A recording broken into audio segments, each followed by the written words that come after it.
같은 말이라도 사람들의 입장 또는 말하는 사람들의 입장에 따라 해석이 모두 달라집니다. 부모는 자녀에게 관심을 보이죠. 그래서 이랬으면 좋겠다, 저랬으면 좋겠다, 또는 이렇게 해라 라고 말하곤 합니다. 부모는 그것을 사랑이요 관심이라고 생각하는데 자녀는 잔소리라고 생각하고 그것을 듣기 싫어하는 경우가 많습니다. 흔히 말하기를 아내는 남편에게 이렇게 했으면 좋겠다고 관심을 표현한다고 말하지만 남편은 그것을 바가지 긁는다 이렇게 표현하기도 합니다. 어렸을 때는 그렇게도 듣기 싫었던 부모의 잔소리, 이제 나이가 들고 그 자녀가 부모가 되면 그 자녀도 똑같이 자녀에게 잔소리를 하는 것을 보게 됩니다. 들을 때는 몰랐는데 내가 그런 똑같은 상황이 되니까 된 거죠. 흔히 그것을 철들었다 말합니다. 그 사람들은 말하죠. 언제 나이 들어서 드는 사람도 있고 죽을 때가 되어서야 철드는 사람도 있고 죽을 때가 되어서도 철들지 않는 사람이 있습니다. 그런데 대부분 사람들은 죽기 전에 철들고 나서야 걸 한다 그러죠. 들을 걸, 그 말 할 걸. 그리고 또 라면을 좋아한다 그러죠. 그때 그 말을 들었더라면, 그 말대로 행했더라면 이렇게 이야기한다고 합니다. 오늘 본문도 마찬가지입니다. 한 율법사가 율법 중에서 가장 큰 계명이 무엇입니까? 하고 질문합니다. 그런데 여러분, 율법이 뭡니까? 율법은 하나님의 말씀입니다. 성경입니다. 하나님의 말씀, 우리는 흔히 무엇이라고 말합니까? 사람들을 향한 하나님의 애정 어린, 진심 어린 편지요 표현이다 말합니다. 그런데 앞에서도 말했던 것처럼 하나님은 관심이요 사랑이라고 말씀하시는데 듣는 사람들은 잔소리고 바가지고 듣기 싫어하거나, 여기서 신앙도 마찬가지인 게 철든 신앙인이 하나님의 마음을 알게 됩니다. 하나님의 말씀대로 이렇게 했으면 좋겠다 하는 것이 듣기는 싫고 때로 행하기 싫을지 모르지만 그것이 바로 나를 위한, 내 인생을 형통하기 위한, 내 인생을 풍부하고 또 하나님 앞에 바르도록 하기 위한 하나님의 애정어린 말씀임을 깨닫게 되는 겁니다. 하나님은 무엇이라고 말씀하셨습니까? 첫 번째로 이렇게 말씀하시죠. 하나님을 사랑하라. 모두들 하나님을 사랑을 원하죠. 그런데 얼마나 사랑하느냐에 차이가 납니다. 오늘 보면 뭐라고 합니까? 마음을 다하여, 목숨을 다하여, 뜻을 다하여 너의 하나님을 사랑하라 말하고 있습니다. 하나님을 사랑하고 싶습니다. 또 하면서 살기 원합니다. 그런데 지나치지 않습니까? 어떻게 내 생명을 바쳐서 사랑하고 내 뜻, 감정, 의지 모든 것을 다 바쳐 사랑할 수 있습니까? 너무 하나님 욕심 많으신 거 아닙니까? 라고 질문할 수 있습니다. 그런데 여러분, 바꿔 생각해 보면 하나님을 그렇게 마음과 목숨과 뜻을 다하여 사랑하면 사랑할수록 그것이 나를 위한 말씀이라는 것을 깨닫게 된다는 겁니다.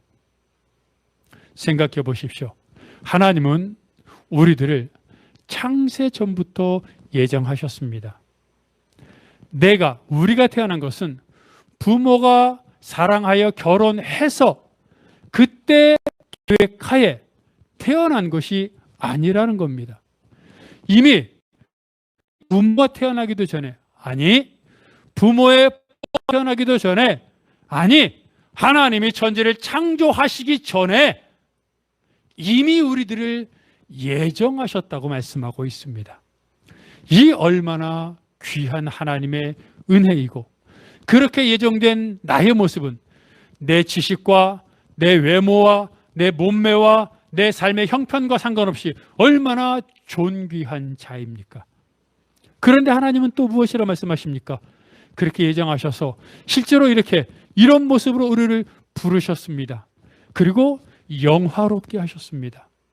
그 중에 하나가 예수 그리스도를 이 땅에 보내셔서 우리를 죄의 삶에서 구원하여 주시고 하나님의 자녀로 삼아 주신 겁니다. 문제는 나입니다. 며칠 전에도 115년 만에 폭우로 인해 서울 한복판인 강남이 물에 잠겼고, 많은 사진을 통해 차가 물에 완전히 잠겨있는 모습, 그 차 지붕 위에 사람이 올라가 구조를 기다리는 장면을 보지 않았습니까?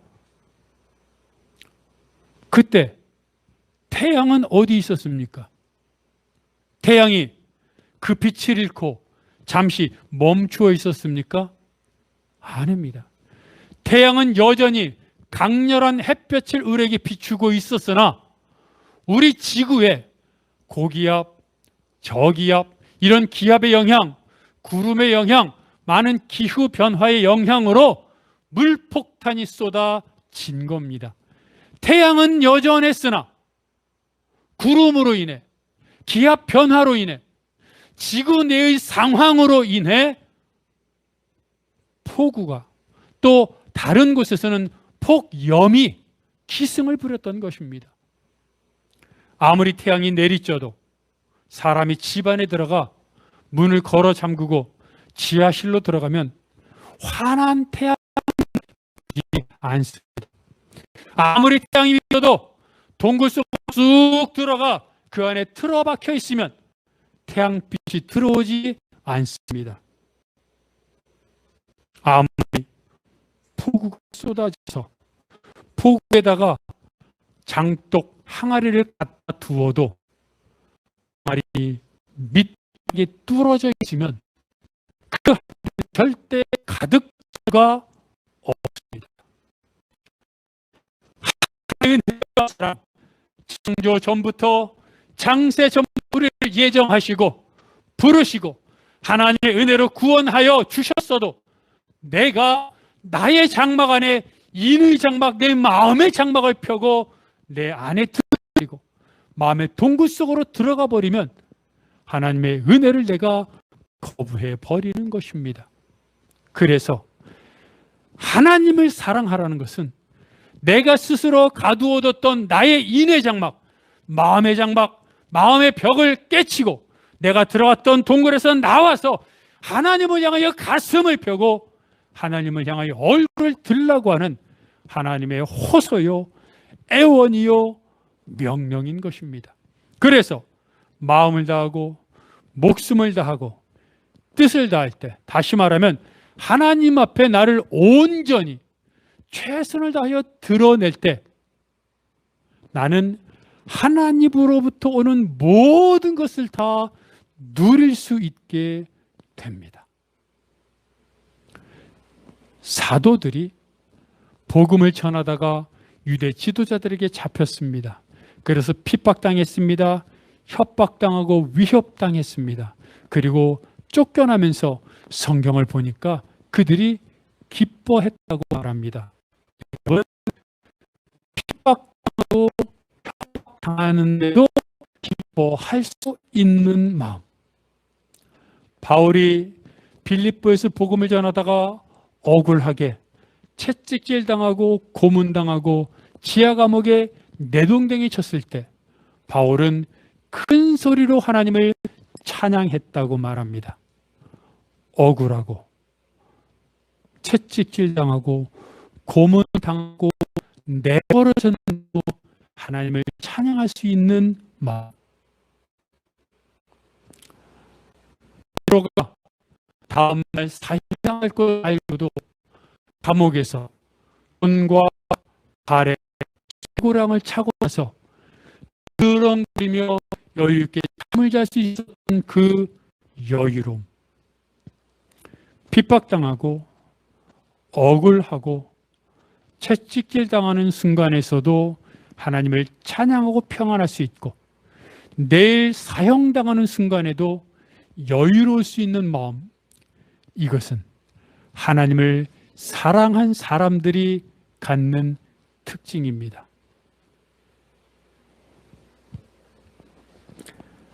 사도들이 복음을 전하다가 유대 지도자들에 의해서 구속되지 않았습니까?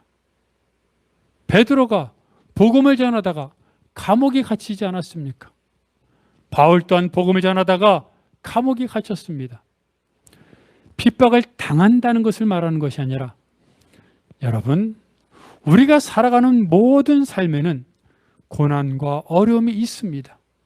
그래서 그 고난과 어려움으로 인해 잠 못 이룹니다. 억울함으로 인해 분노하며 이를 갈며 핏대를 세웁니다. 채찍질과 고문에 상처나고 아프고 도저히 이길 수 없는 아픔, 상처가 있습니다. 그런데 금방 말씀드렸던 하나님을 사랑하는, 하나님을 사랑했던, 하나님을 위해 살았던 사람들은 그 어떤 상황에서도 하나님을 찬미할 수 있었고, 평안할 수 있었고, 담대할 수 있었습니다. 필립 켈러가 쓴 목자가 본 시편 23편이라고 하는 책에서 필립은 자신의 아내가 투병 중일 때 그때 하나님을 향해서 기도했던, 그리고 결국 아내가 죽게 되었을 때 겪었던 마음의 혼란, 상처, 그리고 위로에 대해서 이야기하고 있습니다. 필립 켈러는 그 책에서 이렇게 이야기합니다. 하나님, 지금 겪는 이 순간이 나에게 너무 어렵고 비참합니다. 하지만 이것이 결국에는 가장 좋은 위치로 올라가는데 가장 쉽고 편하고 바른 길이었다는 것을 깨닫게 될 줄로 믿습니다. 필립은 그 책에서 말하기를, 나에게 있는 수많은 어려운 일들, 두려운 때마다 하나님께 감사했습니다. 그런데 감사할 때마다 내 안에 있던 걱정, 두려움, 근심이 사라지고 하나님이 주시는 평안과 하나님이 나와 함께 하신다는 신뢰로 인해 마음의 여유를 갖게 되었습니다. 빌리 켈러는 계속해서 말하기를, 아내가 병상에서 투병 중일 때, 그리고 결국 하나님 곁으로 떠났을 때 받은 아픔과 상처가 너무 컸지만, 그런데 사실은 그 과정 속에서 하나님이 주신 위로와 평안으로 인해 늘 마음이 담대할 수 있었다고 고백하고 있습니다. 하나님을 사랑하는 것, 마음과 목숨과 뜻을 다해서 하나님을 사랑하는 것은 일면 어려워 보이지만, 그렇게 사랑함으로 얻는 나의 유익이 얼마나 커다란지를 경험하면 경험할수록 믿음의 사람들처럼 주를 살겠다고, 주를 위해 죽겠다고, 그리고 바울처럼 무엇을 먹든지 무엇을 마시든지 내가 주의 영광을 위해서 하게 됩니다. 그 믿음의 사람들이 살아가는 사랑입니다. 하나님을 향해 마음을 다하고 목숨을 다하고 뜻을 다하여 사랑하고 하나님과 동행하겠다고 다시 한번 다짐하는 여러분들이 되시기를 바랍니다. 성경은 또 두 번째로 이렇게 말합니다. 이웃을 사랑. 우리들 중에 이웃을 사랑하려고 하지 않는 사람들이 있습니다. 사랑하려고 하는데 그 범위가 제한되어 있고, 또 사랑하려고 하는데 자꾸 내 앞에서 나를 힘들게 하는 사람들이 있기 때문에 주저하게 되고 머뭇거리게 되는 것 아닙니까? 사람이라면 누구나 다 경험하지 않습니까? 그런데 문제는 오늘 본 말씀입니다. 이웃을 사랑하라 하면 내 정도껏, 내 형편껏 사랑하면 됩니다. 그런데 성경은 이웃을, 형제를 너 자신처럼 사랑하라고 말하고 있습니다. 여기에서 부딪히고 맙니다. 여기에서 절망하고 맙니다. 우리도 모두들 경험해 봤지만 길을 가다 또는 이런저런 형편을 들으면 어려운 이웃에게 한 번 내 마음을 표현할 수 있습니다. 가까운 이웃이라면 2번, 3번 마음을 표현할 수 있습니다. 형제 자매라면 5번, 6번, 아니 10번까지도 힘에 벅차지만 내 마음을 표현하고 내가 힘들지만 그래도 내 형제 자매니 그를 위해 내가 희생할 수 있습니다. 그런데 오늘 한 번, 2번, 10번이 아니라 너 자신이 힘든 것처럼 그 사람이 힘든 걸 도우라고 말합니다. 이것이 어떻게 가능합니까? 그런데 여러분, 성경을 보니까 그런 사람들이 있습니다. 모세가 출애굽하던 이스라엘 백성들과 함께 있다가 호렙산에서 하나님을 만나러 올라갔습니다. 그런데 아무리 지나도 모세가 내려오지 않자 이스라엘 백성들이 밑에서 금수저를 들고 우상숭배하며 뛰었습니다. 이것을 본 하나님께서 진노하사 그 백성들을 진멸하고 모세로 하여금 다시 백성을 만들겠다고 하셨습니다. 그러니 모세는 아무런 손해가 없습니다. 오히려 모세 자손들로 다시 만드는 것이니 모세는 영광입니다. 그런데 백성들 다 진절하게 하나님이 분노하셨을 때 모세가 무엇이라고 말합니까? 이렇게 말합니다. 여호와의 용서하여 주시옵소서. 저들을 용서하지 못하시겠다면 하나님이 기록하신 책에서 내 이름을 지워주십시오. 이게 가능한 말입니까?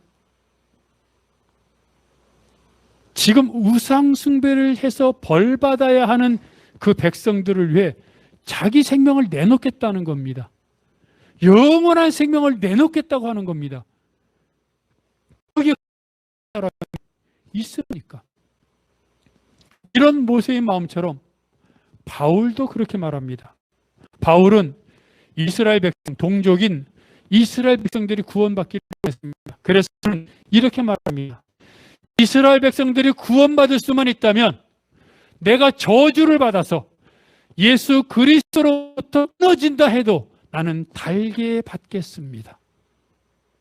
모세도 바울도 정말 패역하고 우상 숭배하고 교만한 이스라엘 백성들을 위해 자기 생명, 자기 영원한 생명을 내놓았던 것입니다.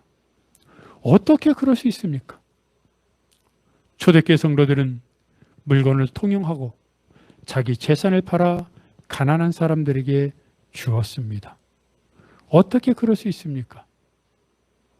그런데 이들의 특징을 한번 살펴보십시오. 이들의 공통점이 뭡니까? 모세, 하나님을 경험한 사람입니다. 2022년 우리 교회 표어인 주의 영광을 내게 보이소서. 모세가 한 말 아닙니까? 하나님이 이스라엘 백성들을 진멸하겠다고 했을 때 모세가 하나님 그렇다면 차라리 내 이름을 지워주십시오라고 말하면서 하나님 원하오니 주의 영광을 내게 보이소서. 세상의 것 아무 소용없습니다. 하나님은 세상의 것 바라지도 않습니다. 주의 영광을 경험하며 살게 하소서. 바울은 다메섹으로 가던 길에서 예수 그리스도를 만나지 않았습니까? 초대교회 성도들을 보십시오. 그들이 부자여서가 아니라 그들은 이미 하나님을 경험했기에 하나님으로부터 너무 많습니까? 그들의 삶이 편하지 않았습니까? 통용하고 자기 재산을 팔아 줄 수 있음에 감사해 더 주지 못했던 그들의 마음, 그것만으로 그들은 행복하고 기뻤고 감사했습니다. 변화된 자신들의 은혜가 너무 커서 그들은 더 나누고 살았던 것입니다. 이것이 무엇을 말합니까? 이웃사랑이라 함은 내가 가진 것으로 남에게 주는 것이 아니라는 겁니다. 여러분, 내가 가진 것으로 남에게 주려고 생각하니까 제일 먼저 무엇이 보입니까? 내가 가진 게 너무 커 보입니다. 이것을 어떻게 줄까? 그렇게 생각하니까 사실은 또 너무 작아 보입니다.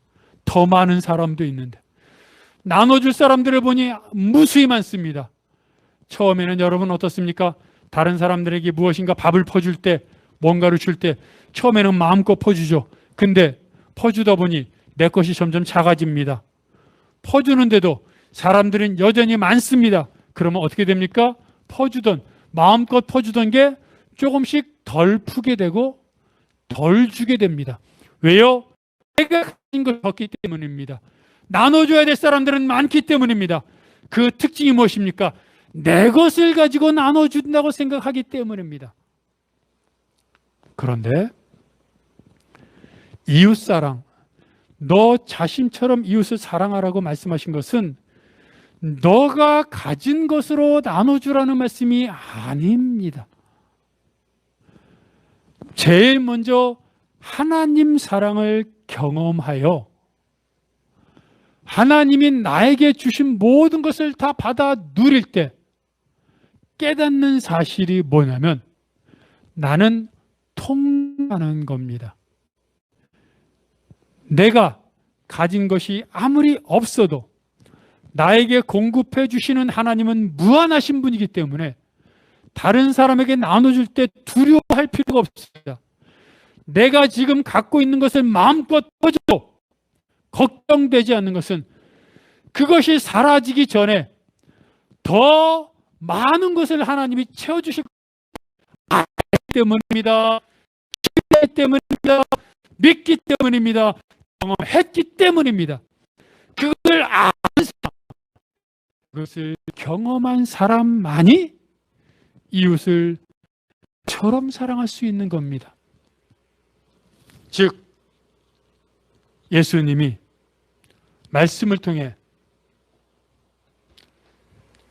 이웃을 너 자신처럼 사랑하라고 하신 것은 무턱대고 너 가진 것 다 팔아, 너 거지 되고 다른 사람 다 부자시켜라, 그런 말 한 것이 아니라 먼저 하나님의 사랑을 경험하여 내 것이 아니구나, 내 것을 주는 것이 아니라 하나님이 주신 것을 내가 전달하는 것이구나.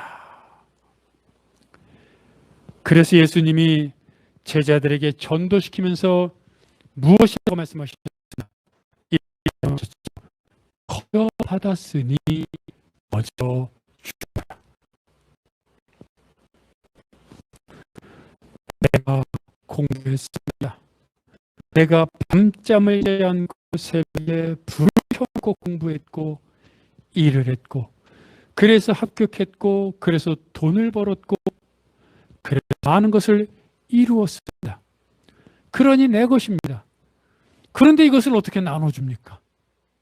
그런데 하나님으로부터 오는 빛을 경험해 보고 나니까 하나님을 향하여 내가 있던 동굴에서 나와 내가 갖고 있던 항아리의 밑바닥을 메꾸어 하나님의 충만한 은혜를 경험하고 나니까 이것이 내 것이 아니더라는 겁니다.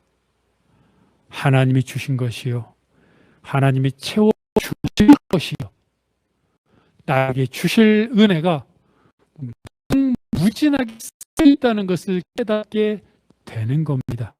그러니 나 자신을 바친 들 아무 거리낌이 없고 아무 생각이 나지 않는 겁니다.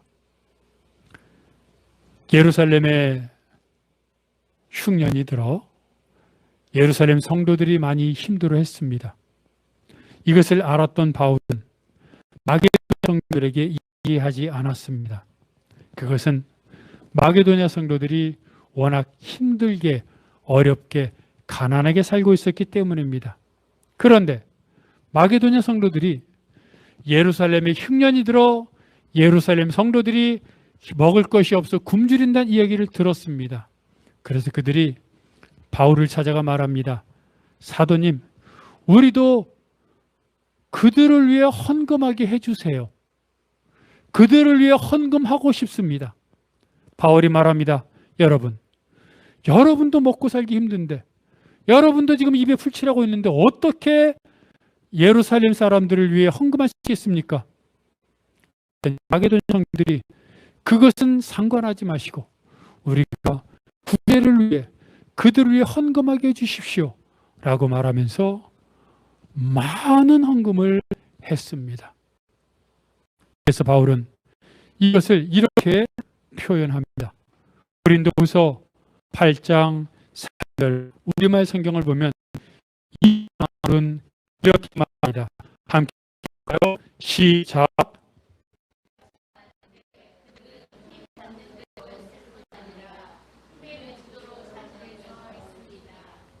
여러분, 내 창고에 먹을 것이 있어야 인심이 생긴다고 했습니다. 그게 진리입니다. 그게 사람들이 살아가는 삶에서 정상이고 상식입니다. 마게도냐 성도들은 창고에 먹을 것이 없었습니다. 자기들도 굶었습니다.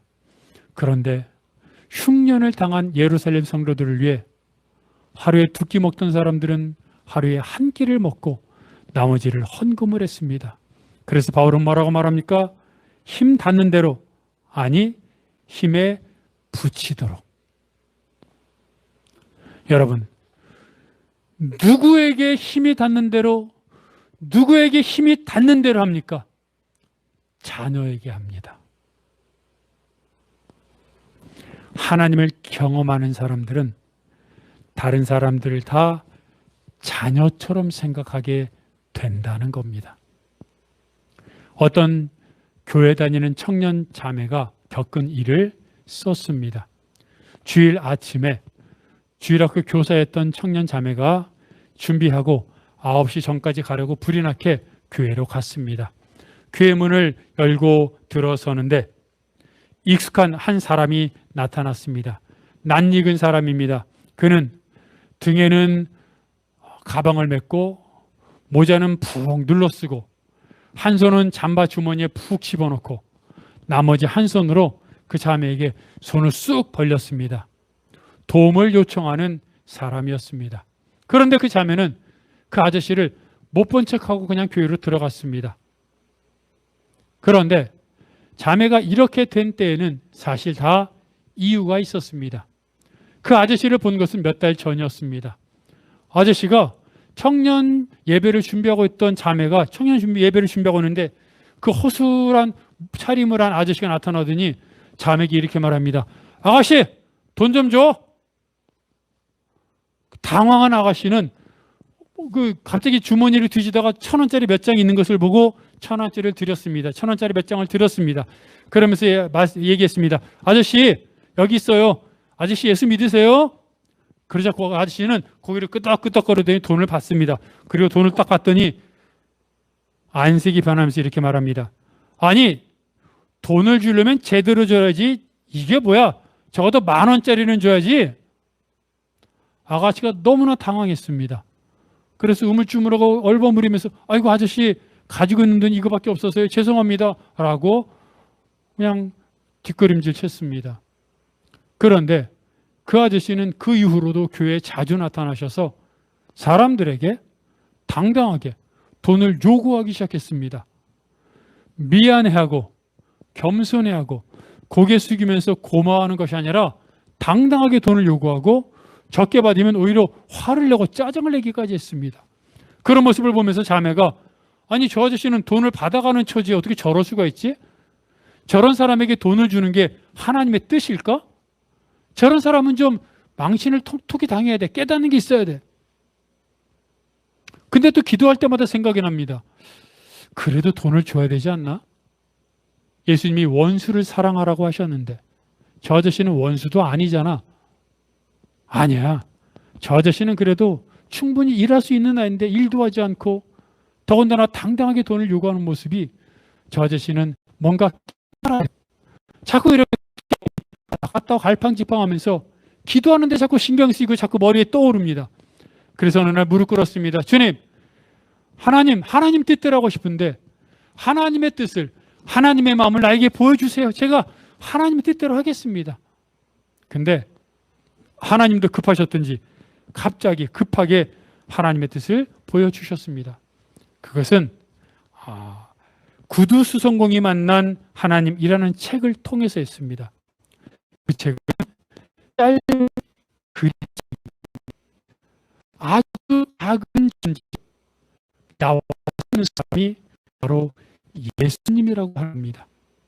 나랑 상관없고 또는 나랑 불편한 사람인데도 그 사람이 사실은 나에게 다가오시는 예수님이라는 것을 이야기해 주는 그림책이 난 구두수성공이 만난 하나님이라는 책입니다. 그것을 딱 닦고 나서 그 청년 자매가 깨닫습니다. 하나님, 바로 이것이군요. 내가 나한테 잘해주는 사람에게만 잘해주는 것이 아니라 나에게 잘못하고 나랑 싸우고 그리고 저 아저씨처럼 나에게 당당하게 돈을 요구하는 그런 사람도 사실은 작은 예수군요. 작은 일에도 감사하지 못하고 불평하는 나에게 깨우침을 주기 위해 하나님이 저 사람을, 저 아저씨를 나에게 보내주셨군요 하고 깨닫습니다. 그리고 이제 다음 주일날 만나면 그 아저씨에게 웃으면서 그 아저씨가 요구하면 돈을 드려야겠다는 생각을 했을 때 그 청년자매는 하나님이 하늘에서 웃고 계신 것 같은 그런 모습을 봤다고 이야기합니다. 나 자신처럼 사랑하는 것은 자녀에게입니다. 자녀에게는 무조건적입니다. 그가 잘생겨서가 아닙니다. 공부를 잘해서가 아니고 인간다워서가 아닙니다. 때로 인간답지 못하고 때로 잘못하고 때로 잘못된 길로 가도 대부분의 부모는 무조건적으로 아파하며 사랑합니다. 그런데 다른 존재들에게는 다르게 합니다. 그들이 나에게 잘할 때 잘하고 나에게 잘못하고 내 마음에 들지 않고 보기 싫으면 사랑을 나눠주지 않습니다. 그런데 예수님은 너 자신처럼 이웃을 사랑하라고 말합니다. 상대방을 가리지 말라고 합니다. 조건 없이 다 주라고 말합니다. 어떻게 가능합니까? 다른 사람이 내 자녀처럼 느껴질 때 가능합니다. 그것은 또 언제 가능합니까? 앞에서 말한 것처럼 하나님을 마음과 목숨과 뜻을 다해 사랑해서 하나님이 하나님부터 비치는 하나님의 위대함을 만끽할 때 상대방의 조건, 상황을 가리지 않고 모든 것을 다 나눠주게 됩니다. 왜입니까? 이미 받았거든요. 이미 내가 받은 은혜가 크기 때문입니다. 그래서 내 목숨을 줘도 아깝지 않은 것입니다. 바울이 그랬고 베드로가 그랬고 모세가 그랬고 신앙의 사람들이 그랬습니다. 물론 우리의 삶이 그들처럼 완전할 수는 없습니다. 하지만 내가 하나님 사랑을 깨달을수록 이웃 사랑이 많아진다는 것을 경험하면서 내가 사랑해야 되는데 라고 힘들어하고 주저할 것이 아니라 내가 먼저 하나님 사랑을 경험하고 있는지, 내가 먼저 하나님을 사랑하고 있는지 그것을 깨닫고 나를 가리고 있는 감정의 작은 조각구름, 나를 가리고 있는 교만,